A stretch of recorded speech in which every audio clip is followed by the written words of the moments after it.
To be completely upfront with you, I've only played 2 games that came out in 2024, so the competition between my favorites is a little light. I only buy these big $70 games when I see good reviews. I'm a college student, man, I can't risk too much financially. I most recently played the Silent Hill 2 remake. I'll get to my top one, but I wanted to spend a minute praising this. I beat the original a little over a year ago, so it was pretty fresh in my mind when I played this new one, and they really nailed this. It was terrifying. There were points where I had to set my controller down and give myself a break. Like this scene.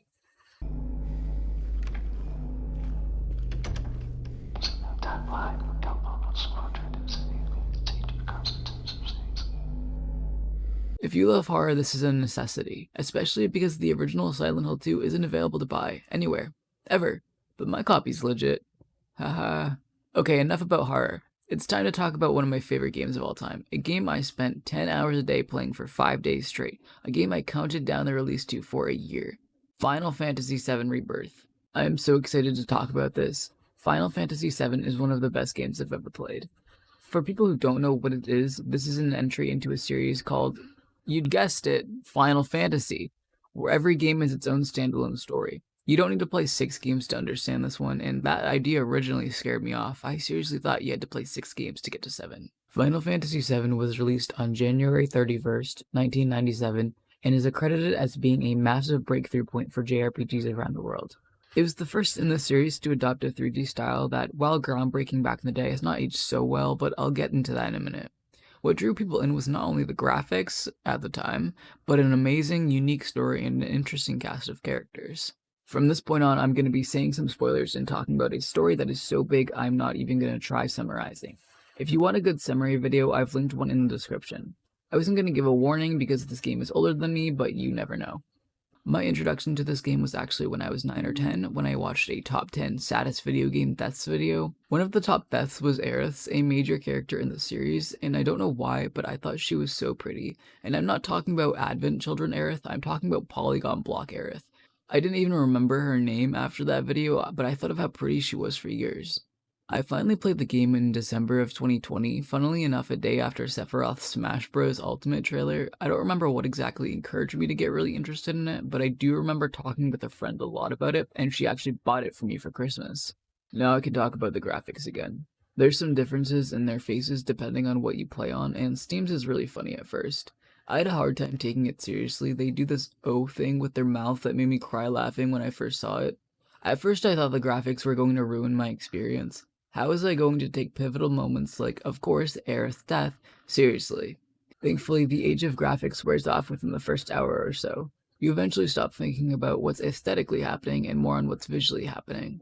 I can't praise this game's story enough. Final Fantasy VII discusses life and death. How does the environment react to constant abuse? How does it fight back? How do people protect life? How do people deal with death? How do they cause it? We see relationships start, develop, and break between many characters, and it gives a human touch to them. Cloud doesn't start off as a likable guy, he's quiet and snarky, contrasting heavily with Barret, who's loud and passionate. Sid's a hot-headed, pretty mean guy, Yuffie's some energetic teenager, and by the end you're not even questioning how they can stand each other, because the game does a really good job at showing their group dynamics. For those who don't know, Final Fantasy VII Rebirth is a remake. The 2 games I played in 2024 were remakes. Rebirth isn't just a remake though, it's part 2 of a part 3 series, with the 3rd not out yet. This is also a retelling with some twists in it, not an exact 1-by-1 replay of the original. The first remake, just titled Final Fantasy VII Remake, introduced players to the city of Midgar and some vital characters like Cloud, Tifa, Barret, Red 13, Aerith, and Sephiroth. It ends with the group stepping out of the city for the first time. Rebirth takes place a little after you leave Midgar and follow the group as they adventure across the planet searching for Sephiroth. Over the course of their journey, they form their full group by adding Yuffie, Cait Sith, Vincent, and Cid, although the last 2 are not playable in this one, just a big help. You also get the opportunity to play as Zack in remake-only scenes. This is great because a lot of people haven't played Crisis Core, and it's a great way to give him some screen time so they're not missing out. It covers all of the original content you would find from that point on up until, the big moment, which I want to talk more about in a second. We also got a wave of new content, including new quests and exploration. This allows for more character development and group bonding that makes everyone's connections feel more natural, along with a refreshing take on the original story. In the first remake, they did a similar thing by adding extra content, and as a diehard fan of this, I will admit there are times where it kind of feels like padding. I was going a little crazy in the graveyard. That was a worry I had for Rebirth. Extra content can feel like padding if not done appropriately. Don't add something just because you can, add it because it's worth something. So I was very happy to see that this wasn't the case, because there is a ton of extra content. Within my first week of playing, I had clocked in 60 hours and hadn't even gotten half of most regions done. There is a massive open world to explore. Every region offers a new summon, intel reports, Queen's Blood challengers, side quests, and unique minigames depending on where you are. Most of the side quests are pretty fun and actually influence your relationship with characters. You can develop stronger relationships with specific people depending on which ones you do. This actually ends up influencing aspects of the main story, one being a date from the original. I was aware coming in that there would be some changes depending on who you had a high relationship with, but I didn't understand the full extent of that. I had the highest relationship with Aerith, which not only got me a date with her, but more dialogue, scenes, and a starring role with her in the Loveless play. I didn't even realize how much content I would get for favoring her. When I played through the Loveless section, I seriously thought this game really loved Aerith. It didn't cross my mind that they had 2 other versions of this pretty long part of the story ready for who the player prioritized. I mean, I think Aerith fits it the best though, but anyway.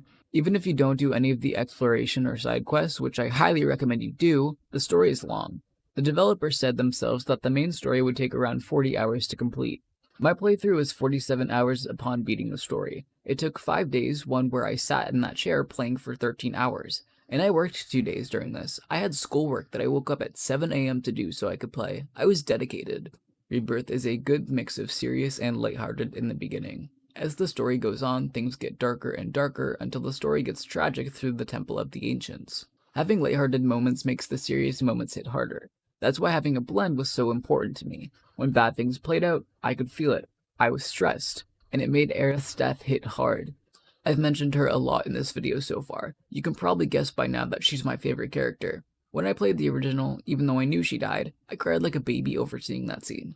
Do you know the worst part? I was underleveled when I entered that fight. I died, and there's no cutscene skip button. I had to rewatch my favorite character die 8 times. 8 times. And I cried every single time. Alright, but her death is over 20 years old. Everybody knows about it. People who haven't played know about it, so I didn't think they were gonna kill her. The whole remake's had a changing the timeline plot going on. Zack's alive in another timeline, and so was, I guess, Biggs. And how would they remake a death that has had so much time to settle in people's hearts? I'm not gonna lie and say it's just as impactful as the original. Expecting that would be a little crazy. The moment is long gone. But what they did do was still soul-crushing. It was beautifully sad and made fighting with her in that last battle so tragic. Working with her for the last time, knowing I wasn't going to see her grow with the rest of the party ever again. It almost hurt to end that fight. That fight's also really hard, so I did get to spend a lot of time saying goodbye. 6 times, exactly. Shout out to that last move Sephiroth does that one-shots you if you don't do enough damage in a short amount of time. What I think Rebirth did improve on around this moment is giving the characters more time to grieve. You see their initial reactions in the original, and in Rebirth you see that and what they go through afterward. Despite being together, they're off. They're missing someone. And Cloud saying his final goodbye, leaving her behind in the plains as they go, it hits hard rewatching that cutscene. Let's talk about something more positive. The game itself is beautiful. Every character looks great, every environment looks great. I mean, that's what you should expect from a $70 game, but these days it's pretty rare to get quality for your dollar.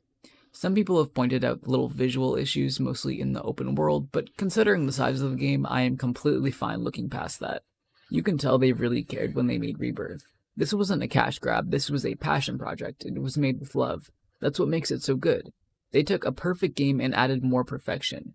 I'm pretty comfortable saying this is one of, if not the best games I've ever played. I go back all the time to complete more side quests and work on achievement hunting. It's a hard game to say go play it now because it's a sequel remake to an original. You do have to play the first remake, and you should come in with prior knowledge to the story, whether that be by watching a summary video or preferably playing it. It is not a game that can be passed up though. Thanks for sticking through what was basically a long heap of information about something I love. And go play it, if you can.